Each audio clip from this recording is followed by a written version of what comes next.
Some of you heard my testimony, probably know this story, but I'm going to share some story related to the New Testament in my life. I was on my way from Israel back to Ukraine long time ago. I feel ancient. Anyway, at that time I believed in God, but I didn't believe in Jesus. I was very Jewish and very Zionistically minded. I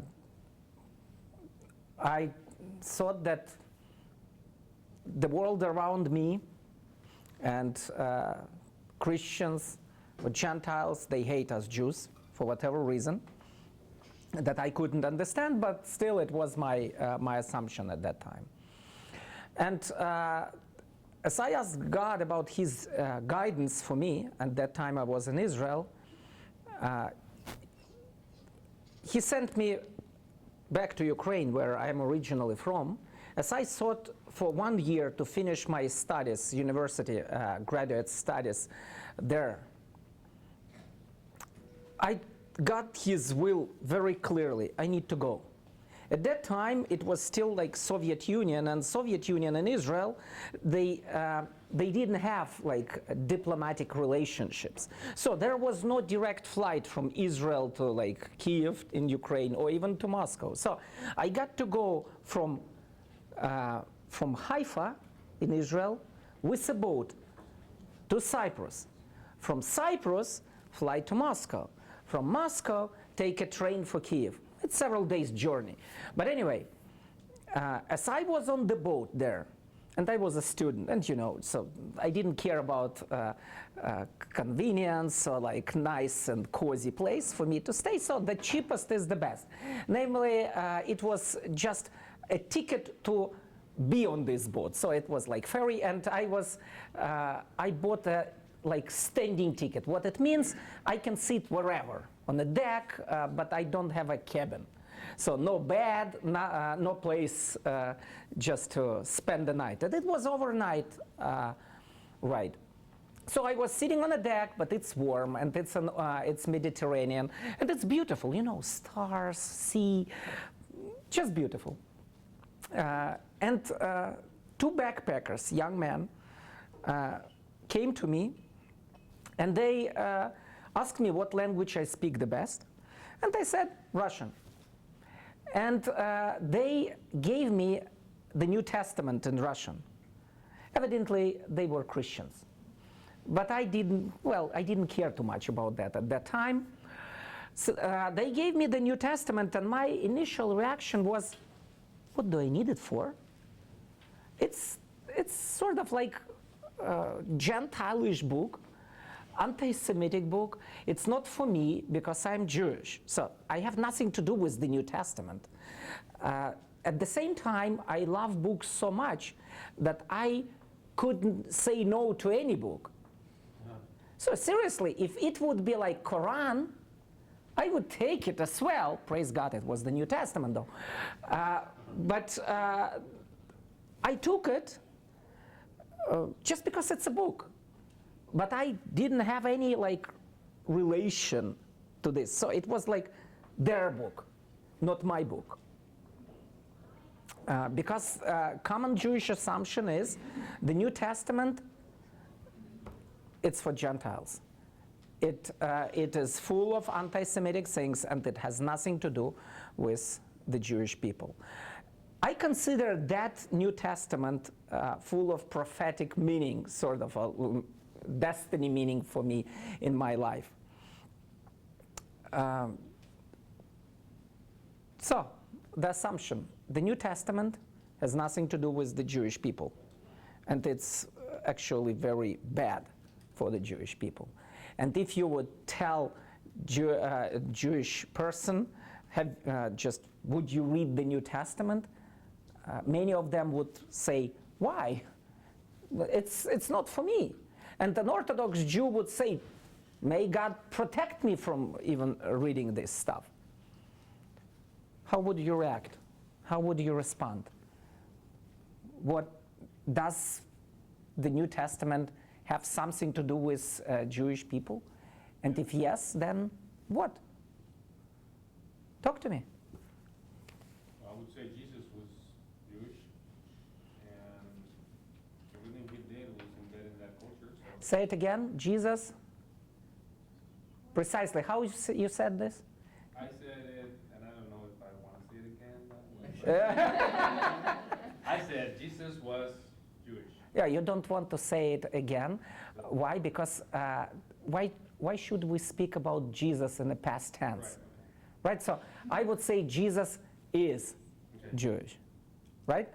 One of the brown bags we dealt with that more extensively. So Jesus was born as a Jew, taught as a Jew, died as a Jew, right?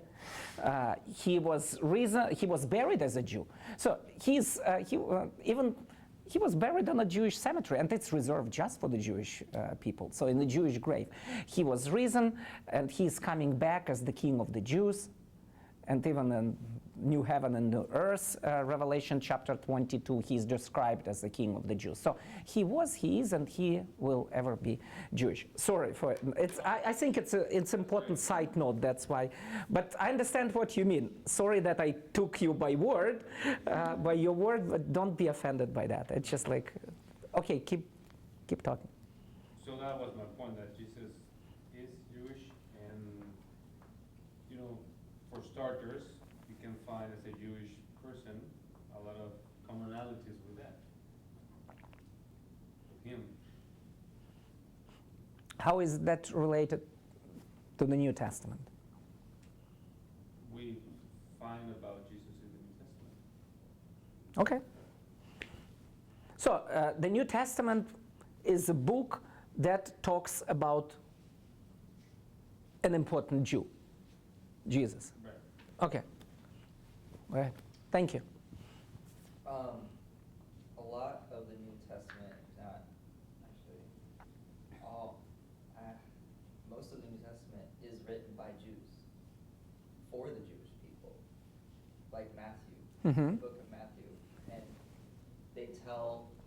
he tells you about all the prophecies that God promised to the Jewish people that he fulfilled. Okay. That was in the Old Testament. It's a good point. So tell me why you said mostly written by Jews. I couldn't remember if there was any author of the New Testament that was not Jewish. It's a good way to put it. So what do you think about authors of the New Testament? So I actually said that to a Jewish person this summer, and I was like, the New Testament was actually written by Jewish people. And she was like, no, it wasn't. You did check the facts. I was like, okay, sorry. So like, even if you tell them that, sometimes they don't believe you, because they're like, no, it was written by Gentiles, to Gentiles. Do you know a Gentile author of New Testament? I think some people think Luke might be, but It's some a- people would argue against it. It's a good way to put it as well. So some people think. A number of Christian theologians, they consider Luke to be a Gentile. Why? Because at least it would be good to have one of us there, right? So the arguments for Luke to be Gentile are very, sometimes just like very amusing, I would say. Like for example, his name Luke or Lucas is like Gentile name. Well, my name is Gentile name, Vladimir, so it's like Slavic name or Russian name, and I'm still Jewish. I mean, so that's not a problem. More than that, if you read the book of Esther in the Bible, it's where the Purim is described. So the book of Esther, the story. I hope you're at graduate school, so you should. And in this book, like Esther, is not necessarily a Jewish name. It's like it's related to the pagan goddess Ishtar, and Mordechai is also not necessarily a Jewish name. It's related to a pagan god Marduk. And the translation means, may Marduk ever live, you know? So it's not a very nice name.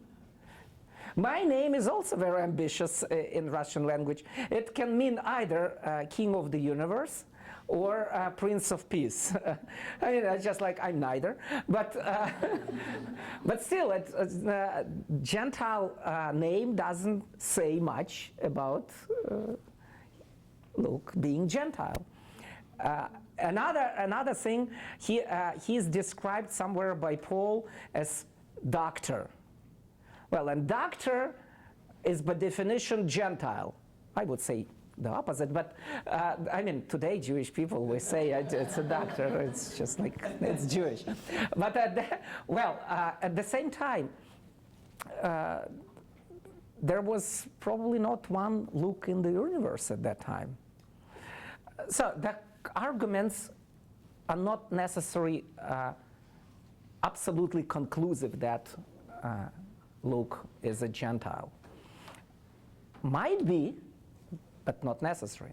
At the same time, if we read Luke, the Gospel of Luke and the Acts, we can see that this man knew Jewish people, Jewish customs, Jewish lifestyle so well. And while describing the journey with Paul, he was writing we, and we enter, we came, we journeyed. So he's like, if he was not ethnically Jewish, he was at least like a proselyte. He was at least fully belonging to the Jewish people. So he was an insider, not an outsider to the Jewish people. So talking of the authorship of the New Testament is Jewishly authored. I mean, God's Spirit, it's God's inspired, no doubts. But the hands writing, they were Jewish. Other ideas. How would you tell me that I should read the New Testament because it's related to me? Well, besides what was already mentioned, when Paul is arguing the truths of the New Testament and the Gospel and so forth, what does he quote from? The Old Testament. It's full of Old Testament references and images and so forth. The New Testament is based on the Old Testament. So you really can't have the New Testament without the Old Testament. Good point. Is Old Testament Jewish? Yes. Why? It was written by Jews. God appointed the Jews to be a light to the world, to be a witness for him, and so the Old Testament arose out of that context and culture, guided by the Holy Spirit. Okay, but it's a very important point. New Testament is related to the Old Testament and built on the foundation of this, so very closely related. Why the Old Testament? Why should we consider the Old Testament as Jewish? I mean, yeah, go ahead. The Old Testament tells the story of how the Jewish people came to be, Huh. where they come from. That's a good point. So it's because the Old Testament has a Jewish story, the history. It's written in Hebrew, that's helpful. Well, it's right, but yeah. There are many books written in Hebrew, you know, just like, and Hebrew is not. I agree, it's an argument, but it's not necessarily like main argument. Okay, well, in Hebrew, so it makes it Hebrew book, but not necessarily Jewish book. You see what I mean? The fact that it describes the story of a particular people. It's and you love stories, so you should understand that. So it makes this book closely related to these people because it's our story. It describes the God of Israel, right? In his working with the particular people, with the Jewish people. It describes the covenants with a particular people, with the Jewish people. It makes the Old Testament Jewish, I think. Now, if we look at the New Testament from this standpoint, what do you think? Whose story is described there, at least in the Gospels? What people? The Jews. We need to admit it. I mean, you need to admit it. Because from the very, I mean, what passages regarding Gentiles you remember from the Gospels? And don't just, if you don't know much, don't be discouraged or offended. Just what you remember. I mean, what stories?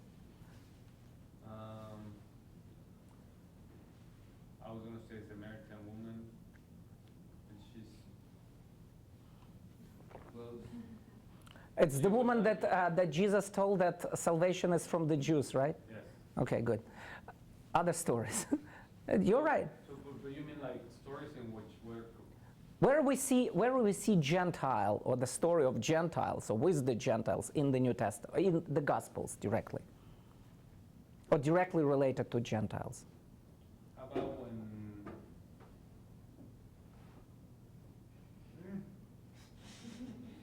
all right, no. Well, correct. Romans centurion. He's a follower of God, and he sends a note to Jesus saying that is it his daughter that is ill, or his son? Servant. Servant. So he comes to Jesus because he believes that God can do something. About this man, is there something what he did for the Jewish people? He built a synagogue. He built a synagogue. Wow, so it's not just simple like Gentile from like somewhere not related to the Jewish people. It's a Gentile who built a synagogue. And the Jewish leaders spoke for him and gave him a recommendation and said, he's been good to our people. Yeah, good point. Go ahead. Number of missionary journeys that are, taken to Gentile regions or cities. Where? Galatian, Lystra, Athens. No, we are not. I'm specifically we're talking about the Gospels. Oh, sorry. I'm sorry. So just Well, Jesus. The talked gospel.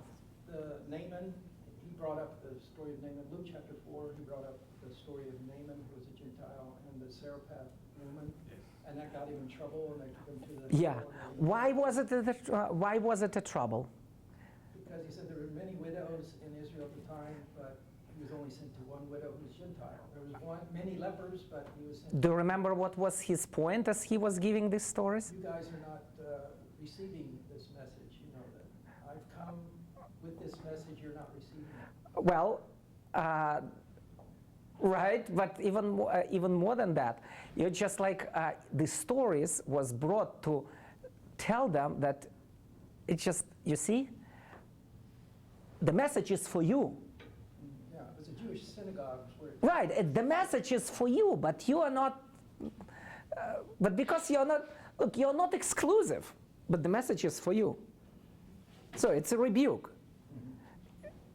Other Gentile stories. Isn't there one where a woman, I don't remember the exact context, but Jesus tells her, like basically talking about dogs, and the woman says even dogs are able to eat the crumbs from Good point. So she was trying to get a miracle for her, and she got it because Jesus showed mercy to her. Exorcism, I think, for her daughter. Yeah. So the miracle was granted to her, but it's not described as a like rule or main emphasis of Jesus at that point, but just a special grace that was given to this particular woman. There's the Magi at the birth. Sorry? The Magi. Yeah, Magi. Were they Gentiles? They're believed to be like Persian astrologers or something. Believed by whom? Scholarship. Well, nice. It's just nice. I think that Christian theologians like to see some nice, well, it's nice to see myself in the story, right? So it's just like, have you ever thought that maybe these guys, they were rabbis from the diaspora? Because they followed some prophecies about the Messiah. They even they were trying to follow some particular prophecies, some particular indications. So I'm not going to tell that it's like rabbis for sure, but they knew a lot about God and His plan, and they came to worship the King of the Jews. So they were waiting for Him. They were not so pagan. They came to Jerusalem. They came to worship, they were worshippers, or sort of like worshippers of the true God. So they were not like absolutely Gentiles from a particular like country or island. They were really Jewishly aware, or at least aware of the God of Israel. And I'm not sure that they were Gentiles, but I'm not going to die for this, you know. But I would challenge this. But anyway, even they were Gentiles. They came to worship the King of the Jews, and they became part of the Jewish story. Gathering demoniac. The gathering demoniac. Mm-hmm. Raising pigs, and in you know, that section of the east side of Galilee was 10 Greek-type cities. Mm-hmm. So, So the connection to him being Jewish, the naked guy in the tombs, we're going to make a connection to him being like the Magi, maybe. yeah, was he? But was he Jewish or not? I don't think he's Jewish. Why not?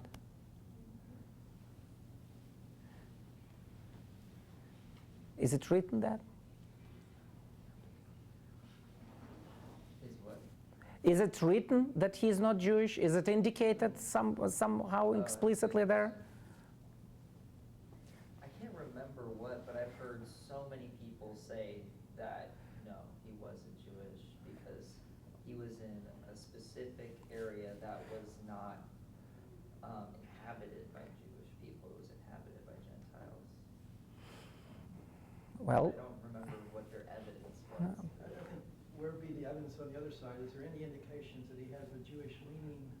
no, it's the opposite. You know, like if the why should we prove that he is Jewish? Because generally Jesus was dealing with the Jewish people. He even told his disciples during his earthly ministry not to go to Gentiles, but to go explicitly and exclusively to the lost sheep of Israel, so to the Jewish people. So why should we prove that he was Jewish instead of it, if he is not Jewish, it has to be indicated clearly. You see what I mean? Could it be said that because the context for it was a Jewish context, and everything in the big system will eventually lead to Jewish people? So, for example, those stories that have been quoted, like the one with the centurion, he's clearly not Jewish, but what we're saying here is that's a story for the Jewish people because he was related to them. Well, of course, because he was living there. That does not mean that he's speaking. That's a story for the Jewish people. Does that make sense? Like, my point is because the bigger system is a Jewish system, then eventually that would lead to say there's a relation to the Jewish people. But that does not mean it's the purpose of that story or that happening.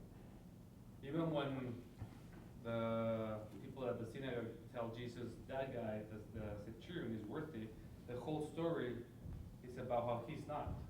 He even says, I'm not worthy. And it's a very, I don't know how to say it, it's a contrast there. My point is, isn't it that it's just, or aren't we stretching to say that every story is directed to Jewish people? Because eventually it will point to that direction. Does that make sense? Or no? I think that what we're talking about right now is that since the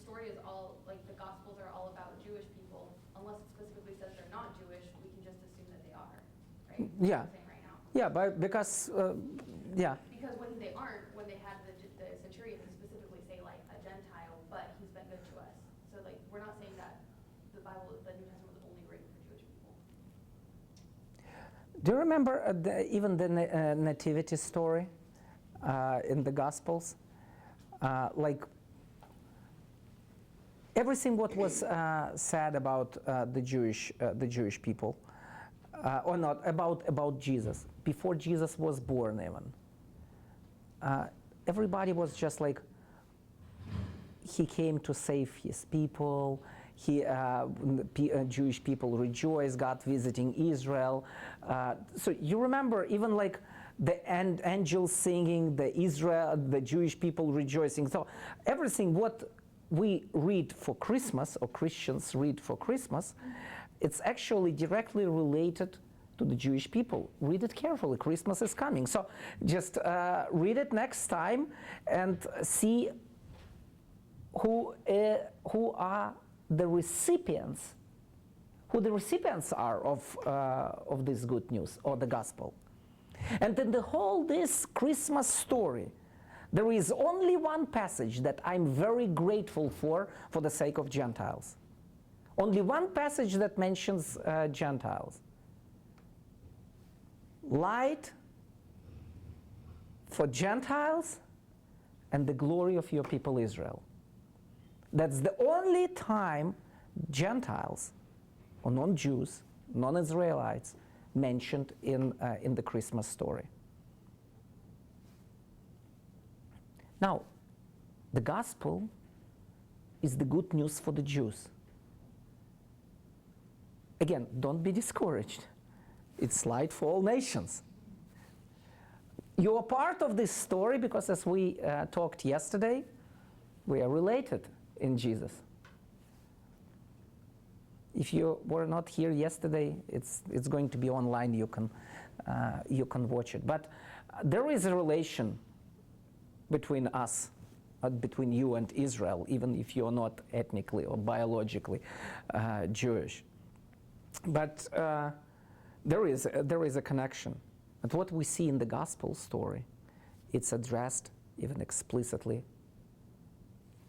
to the people of Israel. The good news, the gospel, is essentially Jewish good news. What we read in the Gospels, if it's a polemic, Jesus and Pharisees or whatever, it's a inner Jewish polemic. It's a polemic between two Jews. It's not polemic between Jew and Gentiles, or Jews and a Gentile. It's like a dialogue in a synagogue, argument of different rabbis. So everything what we see in the gospel is like insider's Jewish story with implications for all nations. That's why in the end of the Gospel of Matthew, Jesus tells, go and make disciples for all nations. Something what disciples couldn't get. You remember how difficult it was later in the book of Acts to move disciples to preach the gospel to other nations. They couldn't get why Jesus suddenly talked about other nations. Do you remember the beginning of the gospel of the Gospel of Matthew, actually the first book of the New Testament? Do you remember the first verse? What does it say? Beginning of the Gospel of Jesus Christ, the Son of David, the Son of Abraham. The son, it's just like it's a very beginning. Who is Jesus? The son of David, the son of Abraham, Jewish king and Jew by birth. So it's his genealogy. The New Testament begins with the point that this is the story of a Jew, and even more than that, of a Jewish king. Are you not grateful to God that you are part of this story? By His grace, because He loves us all, disregarding of what people we are from. But the New Testament, or at least we're talking about the Gospels, It's a Jewish story. The history of the Jewish people, the history of God's working and God's covenant with the Jewish people. We need to read it from a different standpoint and different perspective. When we read Jesus celebrating the new, Last Supper with his disciples, he takes the cup and he says, "This is the new covenant in my blood." And some of you who know the connection, you would say it's like Jeremiah chapter 31. I'm going to make the new covenant. With whom? With the house of Judah and the house of Israel. The new covenant, not like the covenant that I made with your forefathers as I was bringing them by hand, or just holding their hand out of Egypt. Listen, when Christians talk that, oh, we entered the new covenant, it's not precisely the case, actually. Because the new covenant is a right thing for those who had this some covenant related to that previously. The Israelites did, other nations not. So, for Jewish, as Jesus was telling that to his Jewish disciples, he said, new covenant, and they understood, okay, there was a covenant at the Mount of Sinai, now there is coming the new covenant. For everybody else, it's not necessarily the new covenant, it's just the covenant. The covenant in his blood, the covenant of forgiveness, etc. Well, I always, when I tell that, I'm afraid that I offend your feelings. You're fully included. You got the best. You are even in better shape than the majority of the Jewish people today and during the last 2,000 years of history. So don't be jealous. Don't feel envy or something. Just it's not making you the second class. It actually puts you even in better situation than the Jewish people, because according to the book of Romans, as you know, God made Jewish people to reject Jesus for the sake of salvation of the Gentiles. And it brings me to the next point: the letters, the epistles of the New Testament. How Jewish they are, or are they?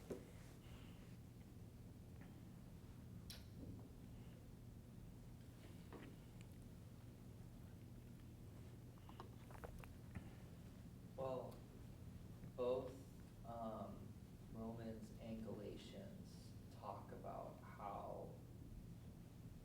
both Gentiles and Jews are, in a sense, related to Abraham as true sons of Abraham. And so I think they're telling us how to be Jewish in the way that God intended. Okay. When Paul went in his missionary journeys, you were saying he went to the synagogues first in each location. Now it's good points. Now we're sort of back to the book of Acts. When you read the book of Acts next time, I would encourage you to do a very interesting exercise. When you read the sermons in the book of Acts, don't read it to learn how to preach, what you also could, but it was a different culture at that time. Just look for the message. What is the message? And I would suspect that you will be impressed that the message is still like very Jewish. It's salvation that belongs to the Jewish people and to everybody else, but essentially by its essence to the Jewish people. The book of Acts is very Jewishly written, although it shows the spreading of the gospel throughout the world. Go ahead. Question. When do Jewish people believe, what's, I guess, the view on when the Abrahamic covenant began? Did it begin in Genesis 12, or did it begin in Genesis 15 when God passed the torches through the animals? Well, the official cutting of the covenant is the second what you mentioned. Okay. That's the official. But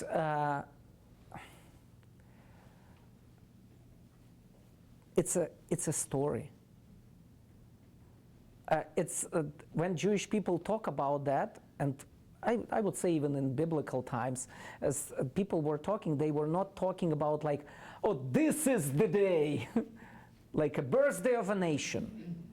They were talking about the story, a whole like block of Abraham's story, from Genesis chapter 12, or even like few verses before, through his entire life, and then through Isaac and Jacob as well.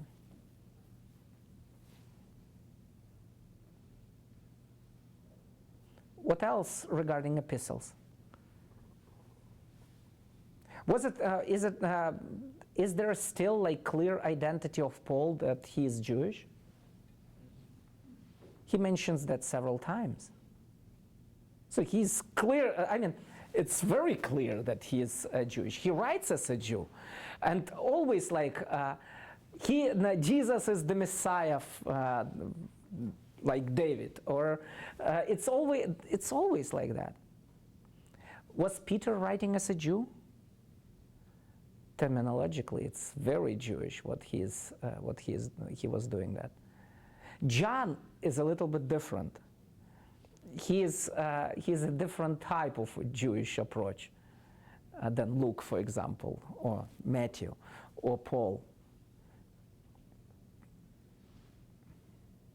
The book of Hebrews. Well, it's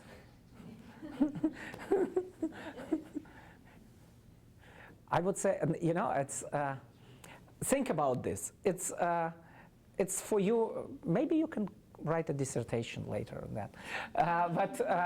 But for example, the book of Hebrews, I would say it's a prayer or it's a liturgy for a messianic Yom Kippur, the Day of Atonement service.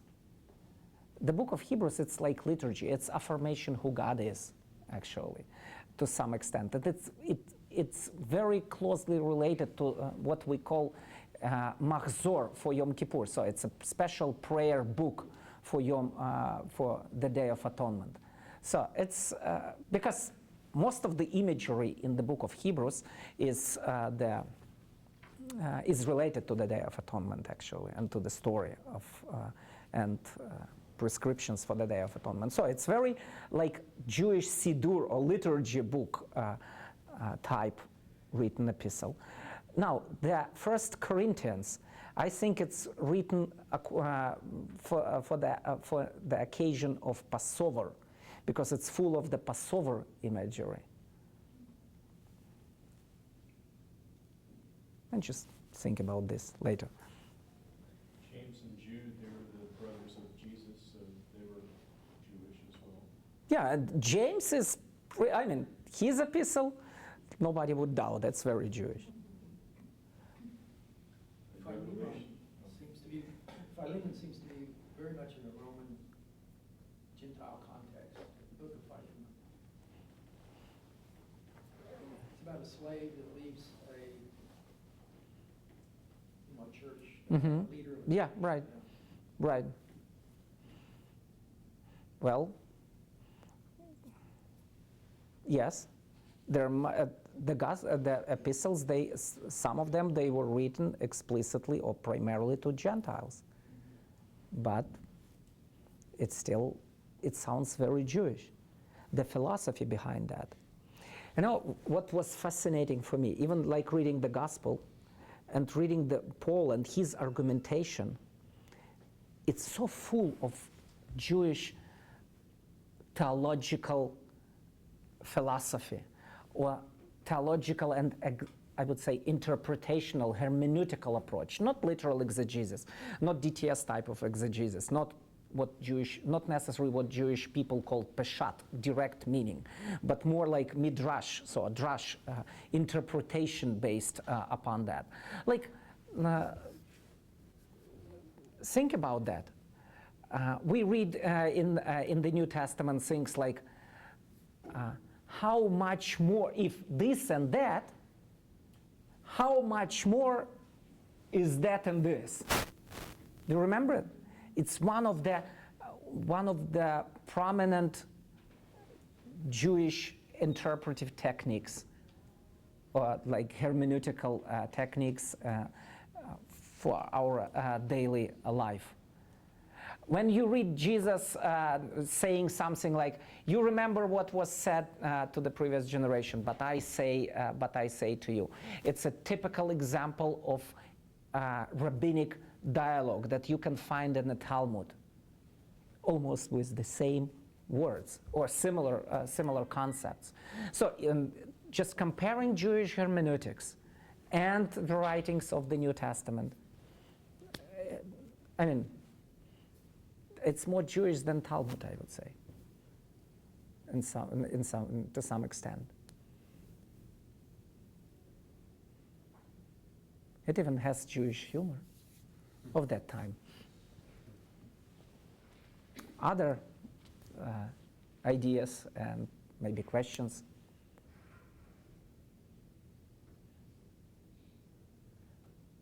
Well, are you better now equipped to tell me why I should read the New Testament?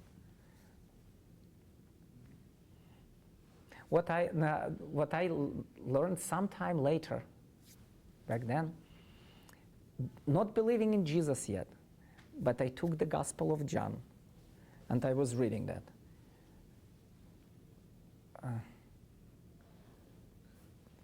With one idea in mind.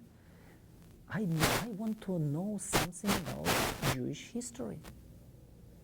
Because somebody, my friend, told me that Jesus is Jewish. And that describes the Jewish history. So I was trying to learn how Jewish people used to live back then.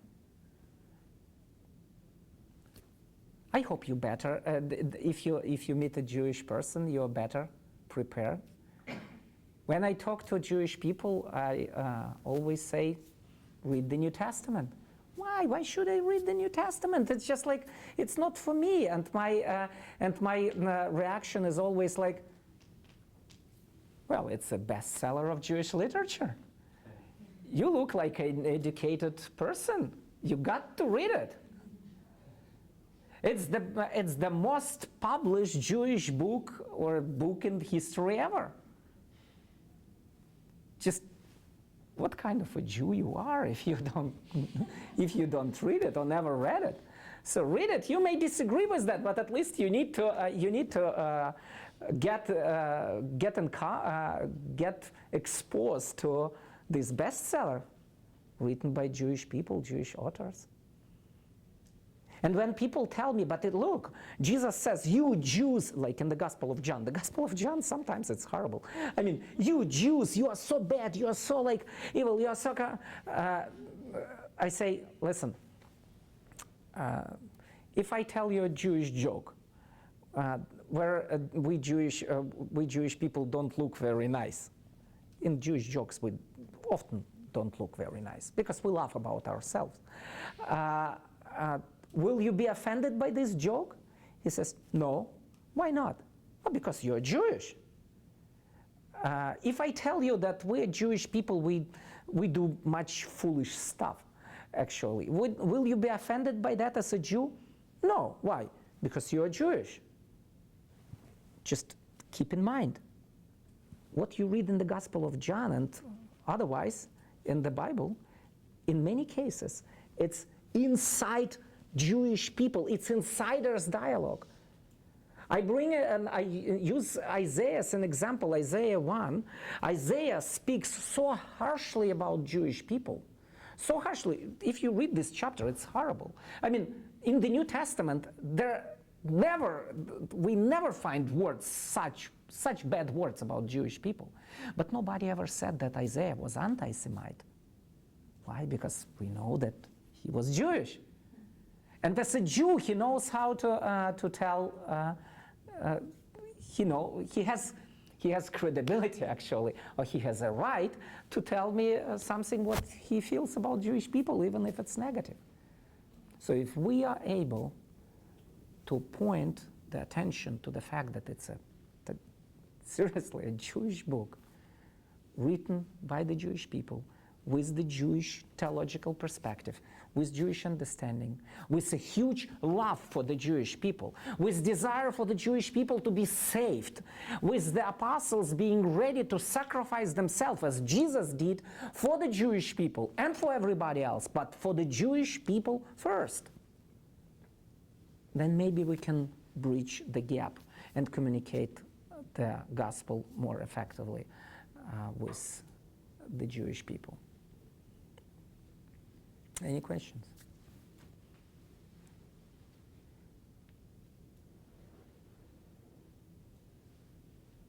Well, I hope you're not offended with me talking so much about Jewish people. Well, it's because the Bible talks much about Jewish people, and I'm very thankful to God that we all part of this history of God with the Jewish people.